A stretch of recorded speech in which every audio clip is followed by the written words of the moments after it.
आई गईले डाल दौराया, आई गईले सिरे मौरी, आरे माई आई गईले धिया के सोहा गभाग धिया ले चौकावा बैठब, कहवा रखबो डाल दौरा, कहवा रखबो सिरे मौरी, आरे माई कहवा रखबो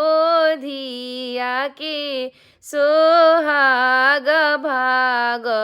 धिया ले चौकावा बैठब, आँगना रखबो डाल दौरा, मड़ावा रखबो सिरे मौरी, आरे माई मड़ावा रखबो धिया के सोहाग भाग धिया ले चौकावा बैठब।